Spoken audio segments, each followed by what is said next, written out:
No one expected that a single number, specifically $83 million, could send shockwaves through American politics. It didn't come from a tech IPO or a Wall Street jackpot. It came from a name already familiar to the media. Ilhan Omar, a Somali-born U.S. Congresswoman whose official salary stands at just $175,000 per year.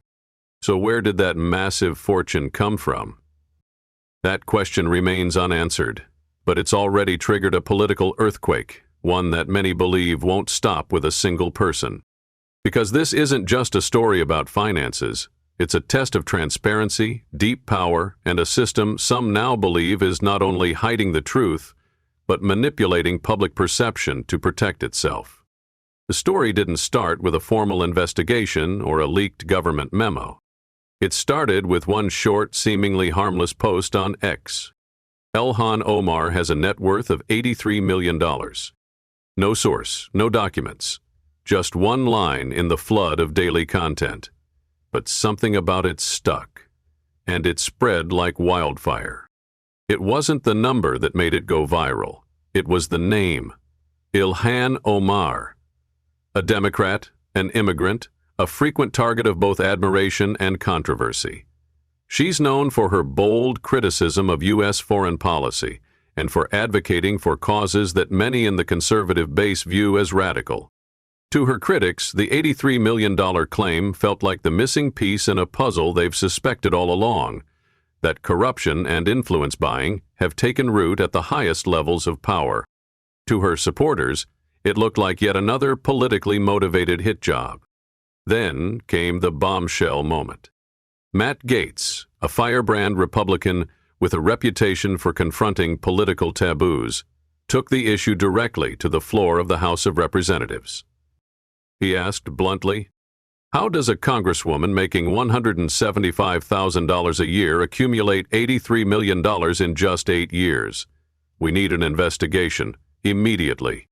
The room went silent. No jokes, no deflection. Everyone knew the impact of that question. And just like that, the rumor wasn't a rumor anymore. It had become a formal demand on the congressional record. Soon after, familiar conservative figures like Marjorie Taylor Greene and Jim Jordan began circling in. They didn't attack Omar outright, but they started asking questions, posting cryptic comments, and hinting that this might be just the beginning of something far deeper. Then, as if pouring gasoline on the flames, Elon Musk, owner of X and known for shaking up the political discourse, posted just 3 words: "Follow the money." No tags, no explanation, but his millions of followers knew exactly what he meant. And so began a chaotic, crowdsourced investigation that even the media couldn't contain.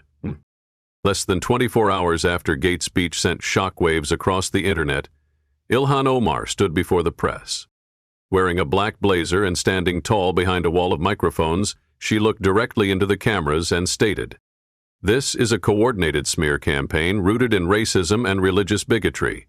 I've disclosed all of my finances according to federal law. There is no $83 million.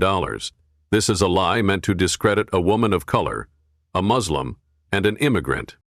Her voice was steady, even defiant. She didn't flinch. But what caught people's attention wasn't just what she said. It was how quickly mainstream outlets rallied around her.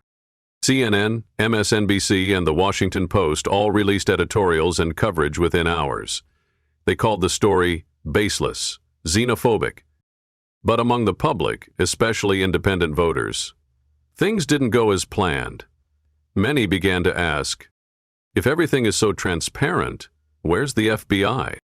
Why hasn't the IRS issued a clarification? Why the total silence from agencies whose job is to verify this? Their silence didn't calm the storm. It poured gasoline on it. As the media tried to pivot away from the allegations, an unexpected twist emerged. A conservative journalist based in D.C. received a burner phone call, no ID, no trace. A calm male voice said one thing: "Don't just look at her. This isn't about one person. It's the entire system." Then the line went dead. The journalist couldn't trace the source, but his instincts told him this was just the tip of something enormous.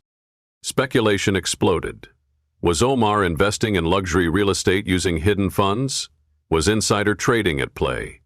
Were offshore accounts helping shield her assets? Then came a darker theory. U.S. aid to Somalia, Omar's home country, might have been funneled back into American hands through NGOs, shell organizations, or lobbying firms. In other words, U.S. taxpayer dollars might be indirectly enriching the very politicians who lobby for more aid. Soon after, a classified Treasury Department memo leaked. It wasn't damning proof, but it did suggest that certain Somali aid recipients were nearly untraceable once the funds left U.S. accounts. No one dared to scream, "Corruption!" But no one could call it clean either. People began to ask, not through the media, but in community forums, live chats, and kitchen table conversations. Where's the FBI? Why hasn't this been investigated? 1 week passed. The media tried to move on, but the internet refused to forget. Conservative outlets like Fox News, The Daily Wire, and Breitbart doubled down, adding more dots, more speculation, and more heat. Supporters of Donald Trump saw it as the ultimate proof that the swamp was not only real, but thriving. Then came a thunderous speech from Marjorie Taylor Greene, standing in the halls of Congress holding a printed copy of the Treasury memo. "We have documented irregularities in our foreign aid. We have a sitting member of Congress with inexplicable wealth, and we have the FBI completely silent." She paused. If Ilhan Omar were a Republican, do you think the FBI would stay quiet? The comment sent shockwaves through both parties. Soon, FBI Director Christopher Wray was summoned before the Judiciary Committee. When asked point-blank if the Bureau was investigating Omar, his answer was eerily familiar. "I cannot confirm or deny any investigation that may or may not be taking place. Technically correct, procedurally safe." But to millions of Americans, it was just another non-answer in a growing list of evasions. And the firestorm? It wasn't going away. It was only getting hotter. If the early phase of this controversy was marked merely by accusations and suspicious silence, then the moment Directive 172 was leaked was when the machinery of power truly began to respond. A veteran right-wing journalist, someone frequently censored by major platforms for digging into sensitive topics, received an encrypted data file from an anonymous source. The file name: Directive 172, USAID, Somalia. Inside was an internal memo, not a top-secret document, but clearly not intended for public eyes. It included a specific directive from a high-level executive agency, ordering the temporary suspension of mandatory audit procedures for certain aid transfers to Somalia, for diplomatic reasons. Interestingly, this diplomatic reason coincided exactly with the time when Ilhan Omar was lobbying aggressively to increase aid to her homeland. The White House immediately held an emergency press briefing and issued a stern rebuttal. The press secretary declared, "Directive 172 is part of an administrative flexibility mechanism used in response to geopolitical instability. It is not indicative of any wrongdoing or political maneuvering." The statement sounded technical and non-committal, but it failed to satisfy the public, especially when, shortly afterward, Ilhan Omar appeared before the media to double down on her position. "There is no scandal here. No money is missing. These are dangerous conspiracy theories blown out of proportion to smear me and what I stand for." However, what captured public attention wasn't what she said, but how she said it. The atmosphere in the press room was tense. Her eyes darted around nervously, and more notably, the press conference ended abruptly with no Q&A session, a rare occurrence at federal press events. Was her team afraid of something, or had they simply run out of explanations? The figure of $83 million, which had shaken the public in the first week, now appeared to be just the tip of a massive iceberg. Piece by piece, through independent sources, leaked documents, and off-the-record investigations, a clearer picture began to emerge. A covert network of money, power, and influence operating silently within the heart of Washington. This was no longer just a story of what is Ilhan Omar hiding, but a much bigger question. Who is protecting her and why? Data shared publicly by Elon Musk on his platform X ignited serious suspicion. It indicated that many non-governmental organizations, NGOs, think tanks, and even seemingly legitimate companies, often referred to as shell corporations, had received funding from USAID. What's alarming is that these organizations rarely lasted more than a year or two after receiving funds. From there, the money flowed onward to lobbying firms in Washington, D.C., firms that represented powerful political interests. And from there, political contributions made their way into the campaign funds of numerous lawmakers, not just Democrats, but also moderate Republicans. In other words, foreign aid wasn't just being misused. It was being repurposed as a tool for domestic political influence. A discreet, semi-legal, and nearly unbreakable cycle.